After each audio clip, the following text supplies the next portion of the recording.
Hi and hello, welcome to relief the mind. ലോക പോലീസും ശിങ്കടികളും റഷ്യക്കെതിരെ ഉക്രൈനിൽ സഹായിക്കാൻ മുന്നോട്ട് വരുന്നില്ല. എന്തുകൊണ്ടാണ് റഷ്യ ആരെയും ഭയക്കാത്തത് എന്നതാണ് ഈ വീഡിയോയിൽ നമ്മൾ ചർച്ച ചെയ്യപ്പെടുന്നത്. ലോക പ്ലീസ്.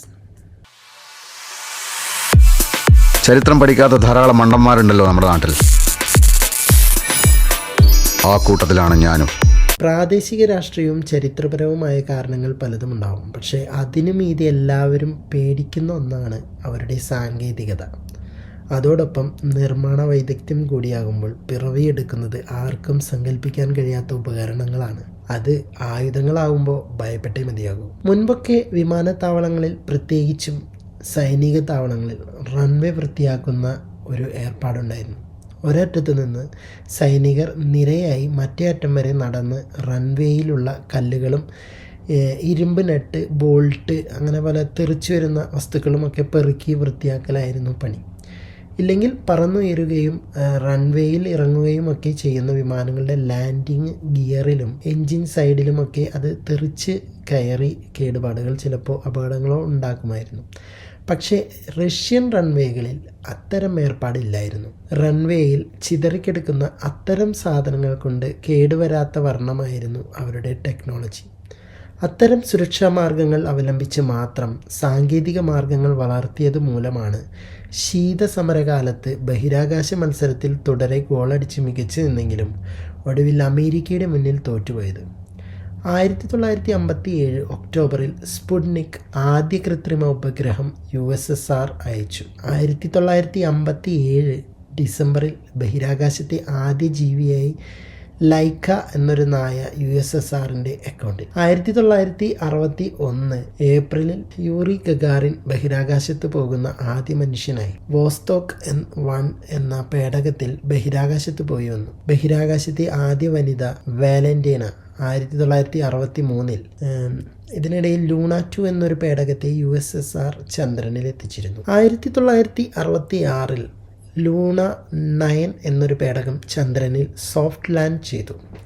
ഇത്രയും നേട്ടങ്ങൾ തുടരെ USSR കൈവരിക്കുന്നത് ശക്തരായ അമേരിക്കയുടെ മുകളിലാണ്. ഇവിടെ ഒന്നിൽ പോലും USSRന് മുകളിൽ ഒന്നും ചെയ്യാൻ അമേരിക്കയ്ക്ക് കഴിഞ്ഞില്ല. അത്രയും ഗംഭീരമായിരുന്നു USSRൻ്റെ ടെക്നോളജി.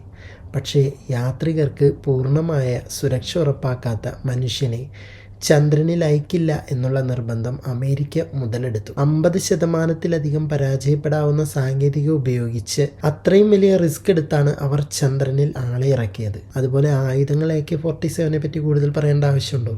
ഡ്രാഗ്നൗ, അതായത് സ്നൈപ്പർ പോലുള്ള നിരവധി തോക്കുകൾ, മഴയിലും മഞ്ഞിലും വെള്ളത്തിലുമൊക്കെ കൃത്യമായി പ്രവർത്തിക്കാൻ പറ്റുന്ന തോക്കുകൾ, മറ്റു രാജ്യങ്ങൾ കോപ്പിയടിക്കുന്ന ആയുധങ്ങൾ. പിന്നെ അവരുടെ വിമാനങ്ങളെ പറ്റി പറയുകയാണെങ്കിൽ ആദ്യത്തെ MiG-25 പറ്റി പറയണം.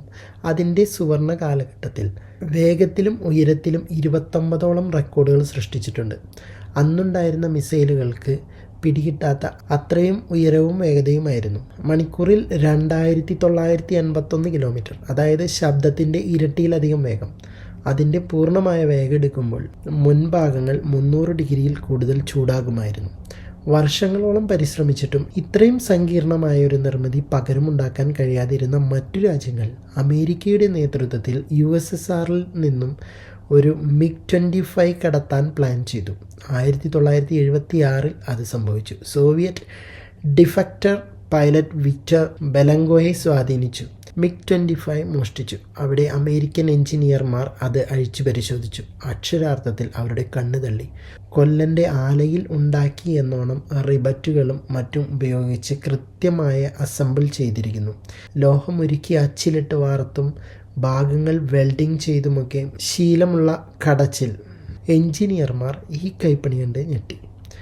MiG-25, MiG-35, സുക്കോയ് 27, കാമോ 52 പോലുള്ള ആക്രമണകാരികൾ, MiG-31K, ടുപ്ലാവ് 25M3, ടുപ്ലാവ് 160 പോലുള്ള ബോംബറുകൾ എല്ലാം ഒന്നിനൊന്ന് മികച്ചതാണ്. ഇതിൻ്റെയൊക്കെ യഥാർത്ഥ പെർഫോമൻസ് എന്താണെന്ന് പൂർണ്ണമായും പുറത്തു പോയിട്ടില്ല. ലോകത്തിലെ ഏറ്റവും വലിയ വിമാനം എൻഡോനോ 225 റഷ്യനാണ്. ഇങ്ങനെ സാങ്കേതികമായി വളരുമ്പോഴും അവരുടെ ടെക്നോളജി പരമാവധി ചോരാതിരിക്കാൻ അവർ എപ്പോഴും ശ്രദ്ധിക്കുന്നുണ്ട്. മറ്റൊന്ന് അവരുടെ സൈനിക ബലമാണ്. സ്പെറ്റ്നാസ് എന്നൊരു പട്ടാള വിഭാഗത്തിൽ കമാൻഡോ വിഭാഗത്തെ പറ്റി പറഞ്ഞാൽ അതിന് തയ്യാറാകുന്ന 1000 കുട്ടികളെ എടുത്താൽ നിരവധി വർഷങ്ങൾ നീണ്ട കടുത്ത പരിശീലനങ്ങൾക്കൊടുവിൽ 10-15 പേരോ ആണ് സെലക്ട് ആവുന്നത്. പരിശീലന കാലഘട്ടത്തിൽ കുറച്ച് പേർ മരിച്ചു പോകും. പരിശീലന ഇനങ്ങളിൽ പോലും പുറം ലോകത്തിന് അജ്ഞാതമാണ്. മറ്റൊന്ന് അവരുടെ രഹസ്യാന്വേഷണ വിഭാഗമാണ്. ശരിക്കും അതൊരു വിഷയമായി തന്നെ ഉണ്ട്. പഴയ KGB ഒരു സംഭവം തന്നെയായിരുന്നു. ഇപ്പം അതിന് ചുവട് പിടിച്ച് FSB, FIS പോലുള്ള ഏജൻസികൾ ലോകമെങ്ങും അവരുടെ വിശാലമായ നെറ്റ്വർക്ക് വിരിച്ച് വെച്ചിരിക്കുകയാണ്. അമേരിക്കയുടെ CIA-യിൽ പോലും ഇവരുടെ ആൾക്കാരുണ്ടെന്ന് പറയപ്പെടുന്നു. പൊതുവെ ഇരുണ്ട വസ്ത്രങ്ങളിൽ കാണപ്പെടുന്ന മിക്കവാറും കളർഫുൾ അല്ലാത്ത റഷ്യക്കാരും അവരുടെ നാടും എപ്പോഴും ഒരു രഹസ്യം സൂക്ഷിക്കുന്നുണ്ട്. ഒരു പടക്കം പൊട്ടിച്ചാലും പട്ടം പറത്തിയാലും അത് പരസ്യപ്പെടുത്തി ഇവിടെ ഒരെണ്ണം പൊട്ടിയിട്ടുണ്ട് എന്ന് ആവശ്യക്കാർക്ക് വിൽക്കുന്നുണ്ട് എന്ന് ലേലം വിളിച്ച് അമേരിക്കയും ഫ്രാൻസും പോലുള്ള കച്ചവടം ചെയ്തപ്പോൾ റഷ്യ ആയുധങ്ങളും അവരുടെ രഹസ്യത്തിൽ പിടിച്ചായിരുന്നു പുറത്തു കൊടുത്തത്. അതായത് ഇപ്പോൾ കാണുന്ന അല്ലെങ്കിൽ ലിസ്റ്റിലൊക്കെ ഉള്ള ഐറ്റംസ് മാത്രമല്ല, അതിലും കൂടിയ മുട്ടൻ പണി സാധനങ്ങൾ അവിടെ ഉണ്ടാവും. കൂട്ടപ്പൊരിച്ചിലുണ്ടായാൽ ബാങ്കറുകളും ഹാങ്ങറുകളിലും നിന്നൊക്കെ ആരൊക്കെ പറന്നു വരും, എന്തൊക്കെ പണി വരും എന്നൊന്നുള്ള യാതൊരു ഊഹവുമില്ല. ഇങ്ങനെയുള്ള നിരവധി കാര്യങ്ങൾ ദുരൂഹമാണ്. അതുകൊണ്ട് തന്നെ റഷ്യ ഇപ്പോൾ എത്രത്തോളം വളർന്നിട്ടുണ്ട് എന്നുള്ള കാര്യത്തിൽ കൂടുതൽ വ്യക്തതയില്ല. ഒരു ആക്രമണമുണ്ടായാൽ എങ്ങനെ പ്രതിരോധിക്കണം എന്നും അറിയില്ല.